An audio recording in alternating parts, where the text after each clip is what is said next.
Now down to the East. McCall, your boys, Florida Atlantic against Tennessee. The one thing that Tennessee has done this tournament has honestly just been physically punking at least the Duke game. I thought Louisiana was up for the challenge of what Tennessee was trying to do. The way that game against Duke was officiated really opened the door for me for just a physical mauling of a basketball game. Can Florida Atlantic match that physicality? Here's the thing, and you look at this game, and you look at Tennessee, and they've held both opponents in the 50s in both games in the first and second round. The reason that I think FAU has a chance, and I'm not saying North Texas is the same team as Tennessee, but North Texas plays that style where they want to hold teams in the 50s and they want to muck the game up, and they're physical and they're tough. FAU's got to make shots. They got to find a way to make some threes in the game. At times this year, they've been electric from the three-point line. At times this year, they've struggled from behind the three-point line. I think they've got to be able to make threes. When they get stops and they can get out on the break, that's where they're best. And Coach May gives them a lot of freedom, and he gives them freedom to shoot those shots, especially on the break. If those are going in, FAU can win. But FAU cannot win this game if Tennessee is going to keep them in the 50s, even the low 60s. I think FAU's got to get to at least 70 points to win this game. I was going to say it's about the pace and threes. I think the threes, they got to make double-digit threes. And I mean 12 or so would be my number. Definitely over 10 to make threes to beat Tennessee. I think this whole East bracket is going to be dependent upon how it's officiated. I think the next game we're going to talk about as well. If they're allowed to play with this physical brand, and I don't want to make even a Duke game. I said this before. I wasn't on, but I said this to someone before. I thought from a matchup standpoint that Tennessee was the team that I didn't know if Duke matched up well against because they were physical.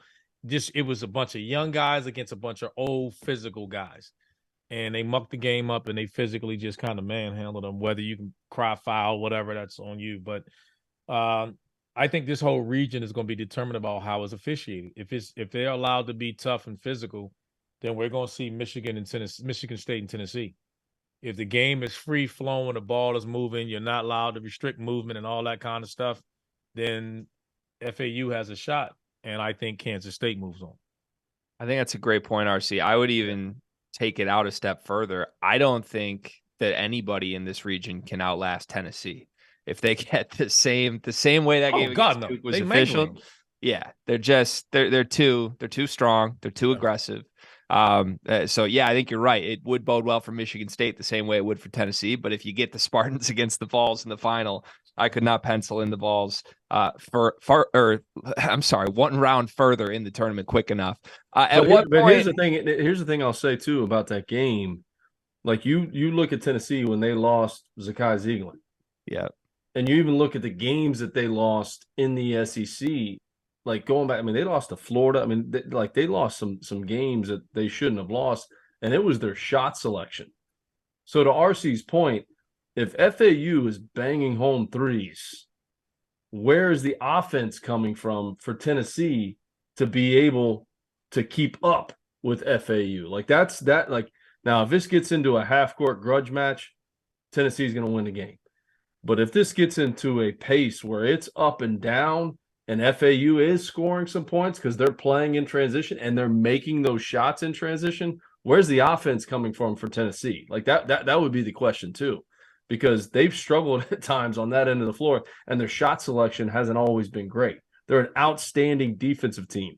But if this thing becomes a track meet, I think the nod goes to FAU, much like the next game that we're going to talk about as well. Yeah. That's a great segue. Last note from me on Florida Atlantic. They are 17 for 59 from three-point range in this tournament. That's just 28%. This is the 41st best three-point shooting team in the country. They shot 37% from the season. At some point, you would think that does even out a little bit, and they can't get mesmerized by the Garden. It's like the old Hoosiers thing, right? It's the same hoop, it's the same size, it's the same length court. Don't get mesmerized by the Garden. Just get in there and lock in and handle your business. Tunnel vision. I love it. All right. To the other game you alluded to, McCall, Michigan State, Kansas State. I said it earlier in the show. Tom Izzo, more national championships, one of them, than the entire rest of the field that is left in the Sweet 16 combined. I love Izzo in March. I love it even more when I look at the draw he has now. Today's episode is brought to you by Underdog Fantasy, the easiest place to play college basketball pick'em, where you can get a little extra sweat during March Madness and win real cash prizes simply by picking player stats in this weekend's games. In pick'em, all you do is predict whether a player will go higher or lower on Underdog's projected totals, whether that's points, rebounds, whatever. For example, if you're like me and you think Zach Edey is going to go nuts in this tournament, take higher on his points projection, add up to 4 more picks, and if you hit them all, you can win 20 times your money on a single game.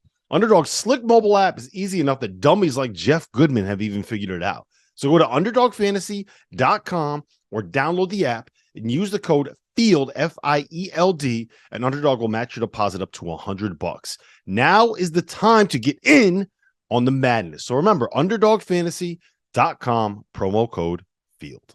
No disrespect to Jerome Tang and his dudes, but this is a first-year head coach against the man they call Mr. March. McCall, what do you make of that?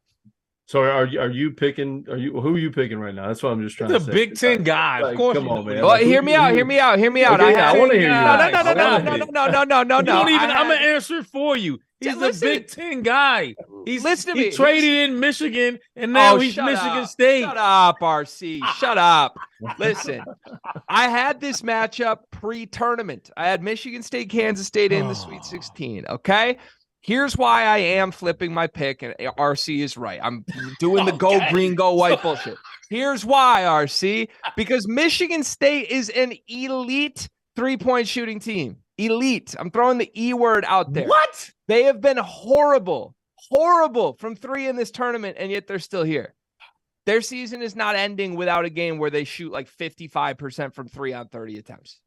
I don't know when that game's going to be, but I know they're not losing in this tournament shooting 2 for 16 like they did against Marquette again against Kansas State. Not going to happen. All right, so everyone wants to talk about New York guards. Okay, Marquise Noel, New York guard. Love him. Outstanding. Tyson Walker is a New York guard too. Don't sleep on him being a New York guard. I just think how Kansas State plays. I'm not trying to bring this up again, but I think it's an awesome story. I've talked about this before on the Field of 68, just in terms of Keontae Johnson and where he's come from to be at this point in his career after everything that he's gone through. I like the style of play from Kansas State. I like Kansas State to advance in this game. I do. But I want to see which New York guard doesn't get caught up in the glitz and the glamour of being in the Garden and locks in and plays. One of them is going to rise to the occasion. So let's see which one of it is. Again, I think, like we said about both games, they're going to be determined by how it's officiated and the pace of the game. I think if the game goes up, if the game's in the 70s, I like Kansas State. If the game is mucky and it's in the 50s and 60s, I think Michigan. I think the Sparties will get it. But I like what I see from Kansas State. I think they've shown us who they are. They've been that team all year long. I'm leaning toward Kansas State. So I'll tell you what terrifies me for Michigan State, even though I just told you I'm picking the Spartans in this game. They have no one who can guard Keontae Johnson at all. I love the loyalty, by the way. I love it. McCall, I have complicated loyalties. Okay. Now, RC's gotten to know me a little bit. I have complicated loyalties. I'm a Big Ten guy. I've got different flags I'll raise at different times. Never historically been a huge Tom Izzo guy. That's to say the least. But I respect the hell out of the man. And I just look at this draw, man. Like Andy Enfield, Shaka Smart, first-year head coach, Rick Barnes. That's his draw to the Final Four. And I'm supposed to be surprised Tom Izzo's going to make a Final Four. Like I know we're getting ahead of ourselves here, guys. But like I said, Keontae Johnson is the problem here. Like Marquise Noel's awesome. He was the story of the Kentucky game. He could certainly go for 30 in Madison Square Garden. I wouldn't be surprised. With that said, we just saw what Michigan State's 3-headed guard monster did to Tyler Kolek. That man was in a straitjacket for 40 minutes when he wasn't getting foul troubles. It is a different animal, But they got dudes they can throw at Noel, is my point. Like Tyson Walker's going to spend a few minutes on him. Then you're going to get Jaden Akins for 10 minutes. Then you might get AJ Hogarth for 5 minutes. And whoever you get on you is going to be full go. That's a luxury Michigan State has. Not a lot of teams have. The problem is they have, like, is Joey Hauser going to guard Keontae Johnson? That's not going to happen, right? So we'll see. It's a fascinating matchup. So, Greg, do you have Michigan State in the Final Four? At this point, I do. If I'm with the run your pool, get to redo my bracket, McCall. Let's go. Put them right there, my friend. And then I think I said this privately to someone, but if they get Alabama in the Final Four, Alabama minus 29.5 alternate line will be played, gentlemen. That is what it is.